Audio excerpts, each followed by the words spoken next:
आज के इस गहन विश्लेषण में हम एक बहुत ही अद्भुत यात्रा पर निकलने वाले हैं। आज हमारे पास जो स्रोत और ये जो विजुअल नोट्स का सेट है ना, हुँ। ये हमें एक तरह के कॉस्मिक ज़ूम का अनुभव कराने वाले हैं। कॉस्मिक ज़ूम शब्द तो बहुत दिलचस्प है। बिल्कुल, मतलब हम शुरुआत करेंगे ब्रह्मांड और हमारे सौरमंडल की असीम विशालता से हुँ। और फिर वहाँ से हमारा नज़रिया सीधा पृथ्वी पर आएगा। फिर दुनिया के महाद्वीपों को पार करते हुए हम सीधे भारत के भूगोल, यहाँ की नदियों, पहाड़ों, संसाधनों और यहाँ बसने वाले लोगों तक पहुँचेंगे। हाँ, और ये समझना बहुत ज़रूरी है कि ये महज़ तथ्यों या आंकड़ों की कोई सूची नहीं है। सही कहा। जब हम इन विजुअल नोट्स का गहराई से विश्लेषण करते हैं, तो एक पूरा चित्र उभर कर आता है। हम ये समझ पाते हैं कि कैसे ब्रह्मांडीय स्तर पर होने वाली एक छोटी-सी हलचल या पृथ्वी का हल्का-सा झुकाव भी हमारे मौसम को तय कर देता है, और फिर वही मौसम ये तय करता है कि किसी देश की अर्थव्यवस्था कैसी होगी या वहाँ के लोग अपना जीवन कैसे बिताएंगे। सब कुछ एक अदृश्य धागे से जुड़ा है। बिल्कुल। भूगोल सिर्फ नक्शे नहीं है, ये हमारी पूरी जिंदगी का आधार है। इन नोट्स को एक एक करके देखने से ये पूरी कहानी स्पष्ट हो जाएगी। तो चलिए इस कहानी की शुरुआत करते हैं। सबसे पहले सौरमंडल के उस ऊर्जा स्रोत को देखते हैं जिसके बिना कुछ भी संभव नहीं है, यानी हमारा सूर्य। नोट्स में जो पहला विजुअल है वो बहुत ही चौंकाने वाला तथ्य सामने रखता है।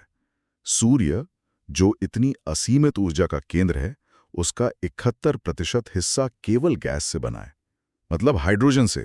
हाँ, और यही इसकी ऊर्जा का रहस्य भी है। ये ऊर्जा नाभिकीय संलयन या न्यूक्लियर फ्यूजन की प्रक्रिया से पैदा होती है। जो कि एक निरंतर चलने वाली प्रक्रिया है। बिल्कुल। इस प्रक्रिया में हाइड्रोजन के कण आपस में मिलकर हीलियम बनाते हैं।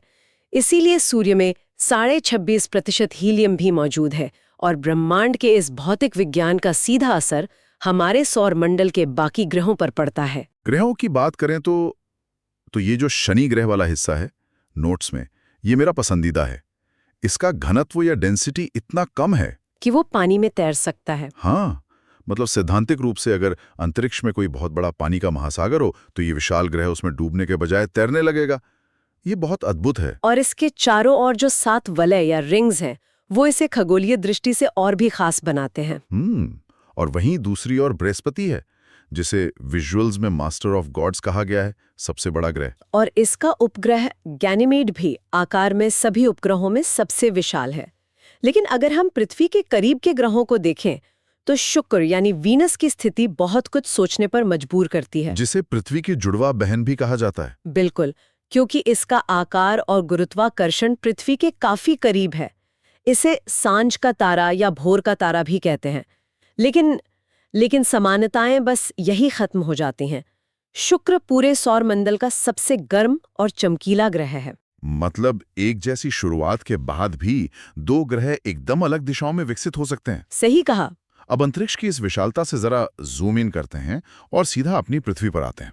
पृथ्वी का जो ग्रिड सिस्टम है, मतलब अक्षांश और देशांतर रेखाएं, लैटिट्यूड और लॉन्गिट्यूड। हाँ, नोट्स के अनुसार कुल 181 अक्षांश रेखाएं हैं और किन्हीं दो के बीच की दूरी लगभग 111 किलोमीटर होती है। 0 डिग्री अक्षांश हमारी विषुवत रेखा या इक्वेटर है। और देशांतर रेखाएं समय और तिथि का निर्धारण करती हैं। 0 डिग्री ग्रीनविच रेखा से समय तय होता है और 180 डिग्री से तिथि। भारत के संदर्भ में यह बहुत महत्वपूर्ण है। 82.5 डिग्री पूर्वी देशांतर रेखा, जो उत्तर प्रदेश के मिर्जापुर से होकर गुजरती है, हाँ, वही भारत का मानक समय या IST तय करती है, जो कि ग्रीनविच मीन टाइम से 5.5 घंटे आगे हैं। इसी एक रेखा के कारण पूरा देश एक ही समय क्षेत्र में बंधा रहता है। और पृथ्वी की गतियों के कारण जो ऋतुओं में बदलाव होता है, उसे भी समझना जरूरी है। नोट्स में अयनांत या सोल्स्टिस का जिक्र है। 21 जून वाला दिन। हाँ, 21 जून को जब सूर्य सीधे कर्क रेखा पर लंबवत होता है, तो उत्तरी गोलार्ध में साल का सबसे बड़ा दिन होता है। और ठीक इसके विपरीत स्थिति 22 दिसंबर को बनती है, जब सूर्य मकर रेखा पर होता है। और एक और बहुत ही दिलचस्प खगोलीय घटना यहाँ दी गई है, सिजगी। सिजगी, ये खगोल विज्ञान की बहुत ही सटीक स्थिति है। जब सूर्य, पृथ्वी और चंद्रमा एकदम एक सीधी रेखा में आ जाते हैं। बिल्कुल। और इसी वजह से पृथ्वी पर ग्रहण या इक्लिप्स देखे जाते हैं। ये दिखाता है कि पृथ्वी ब्रह्मांडीय शक्तियों से कितनी गहराई से जुड़ी है। चलिए अब इस ब्रह्मांडीय प्रभाव से थोड़ा जूम इन करते हैं। विश्व दर्शन की तरफ बढ़ते हैं। महाद्वीपों का ये जो सेक्शन है, इसमें हर महाद्वीप की एक बहुत ही खास बात बताई गई है। शुरुआत एशिया से करते हैं। सबसे बड़ा महाद्वीप, और सबसे दिलचस्प बात यह है कि दुनिया की सबसे ऊंची चोटी माउंट एवरेस्ट और जमीन का सबसे गहरा बिंदु मृत सागर। हाँ, मृत सागर या डेड सी, दोनों के दोनों इसी महाद्वीप पर मौजूद हैं। और अगर हम उत्तरी अमेरिका की तरफ देखें, जिसे नई दुनिया कहा जाता था, तो वहाँ मीठे पानी की सबसे बड़ी झील सुपीरियर झील मौजूद है। लेकिन भौगोलिक दृष्टि से मुझे अफ्रीका सबसे ज्यादा वैविध्यपूर्ण लगा। इसे पहले अंध महाद्वीप कहा जाता था। अफ्रीका का भूगोल वास्तव में एक चमत्कार है। ये इकलौता ऐसा महाद्वीप है जहाँ से कर्क रेखा, मकर रेखा और विषुवत रेखा तीनों प्रमुख रेखाएं गुजरती हैं। और ये लिम्पोपो नदी वाला तथ्य भी। हाँ, लिम्पोपो नदी मकर रेखा को 2 बार काटती है। ये वहाँ की जमीन की ढाल का बहुत ही अनोखा परिणाम है। अब अगर दुनिया के एकदम दक्षिणी छोर पर जाएं तो एंटार्क्टिका आता है, श्वेत महाद्वीप, जो पूरी तरह बर्फ से ढका है। लेकिन वैज्ञानिक अनुसंधान के लिए बहुत महत्वपूर्ण है। भारत ने भी वहां गंगोत्री, मैत्री और भारती नाम के अनुसंधान केंद्र स्थापित किए हैं। और फिर ऑस्ट्रेलिया है, सबसे छोटा महाद्वीप। इसे प्यासी भूमि का देश कहा जाता है। क्योंकि वहां बहुत बड़ा मरुस्थलीय क्षेत्र है, लेकिन उसी के पास ग्रेट बैरियर रीफ भी है, जो समुद्री जीवों का खजाना है। बिल्कुल। अब इस वैश्विक परिदृश्य से हम अपने कॉस्मिक जूम को भारत के नक्शे पर सेट करते हैं। भारत का भौतिक स्वरूप। हाँ, भारत के उत्तर में खड़े हिमालय को समझना थोड़ा जटिल लग सकता है, लेकिन इन नोट्स में इसे 4 बहुत ही सरल भागों में बांटा गया है। पहला है ट्रांस हिमालय, जहां काराकोरम, लद्दाख और जास्कर श्रेणियां हैं। और भारत की सबसे ऊंची चोटी K2 या गॉडविन ऑस्टिन भी यही है। काराकोरम दर्रा भी यही है ना, जो भारत का सबसे ऊंचा दर्रा है। सही कहा। इसके बाद आता है वृहद हिमालय या हिमाद्री। ये सबसे ऊंची और लगातार चलने वाली श्रेणी है। माउंट एवरेस्ट और कंचनजंगा जैसी चोटियां इसी का हिस्सा हैं। फिर आता है लघु हिमालय। हाँ, जहाँ पीर पंजाल और धौलाधार श्रेणियां हैं, जो पर्यटन के लिए बहुत मशहूर है। शिमला, मनाली जैसे शहर यहीं बसे हैं। और सबसे आखिरी या सबसे नवीन श्रेणी है शिवालिक, जिसका निर्माण सबसे बाद में हुआ। यहाँ की घाटियों को पश्चिम में दून जैसे देहरादून और पूर्व में द्वार जैसे हरिद्वार कहा जाता है। इन पहाड़ों में दर्रों का बहुत महत्व रहा है, जैसे सिक्किम का नाथुला दर्रा, जो प्राचीन सिल्क मार्ग का हिस्सा था, व्यापार के लिए बहुत अहम था। लेकिन अगर हम हिमालय से नीचे आएं, तो भारत का प्रायद्वीपीय पठार या पेनिनसुला प्लाट्यू एकदम अलग कहानी कहता है। ये भारत का सबसे प्राचीनतम भूभाग है, एकदम कठोर चट्टानी। हाँ, इसकी पश्चिमी किनारे पर पश्चिमी घाट हैं। ये एक सतत दीवार की तरह है।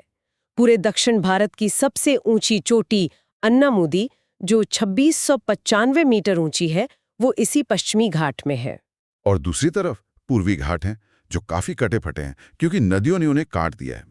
महेंद्रगिरी और विशाखापट्टनम क्षेत्र इसी में आते हैं। और जहां ये दोनों घाट, पश्चिमी और पूर्वी घाट, दक्षिण में मिलते हैं, वहां नीलगिरी की पहाड़ियां बनती हैं। नीलगिरी यहाँ की सबसे ऊंची चोटी डोडा बेटा है। और नोट्स में यहाँ रहने वाली एक बहुत ही खास जनजाति का भी जिक्र है, टोडा जनजाति। बिल्कुल।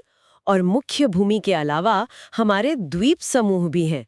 अंडमान निकोबार में सैडल पीक सबसे ऊंची चोटी है। और बैरन द्वीप भी तो है, जो पूरे क्षेत्र का एकमात्र सक्रिय ज्वालामुखी है। हाँ, अब पहाड़ों और जमीन के बाद उस चीज पर आते हैं जो इस पूरे भूगोल को जीवंत बनाती है, हमारी नदियां। नदियां तो सभ्यताओं का आधार हैं। उत्तर भारत में सिंधु अपवाह तंत्र को देखें। मानसरोवर से निकलने वाली सिंधु और उसकी 5 सहायक नदियां झेलम, चिनाब, रावी, व्यास और सतलुज मिलकर पंचनद बनाते हैं।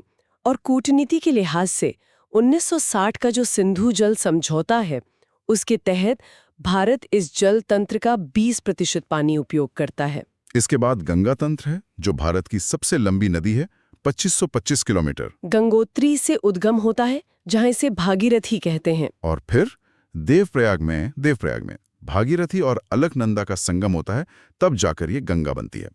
वैसे नोट्स में ये भी है कि अलकनंदा और मंदाकिनी के संगम को रुद्रप्रयाग कहते हैं। ब्रह्मपुत्र की यात्रा भी बहुत रोचक है।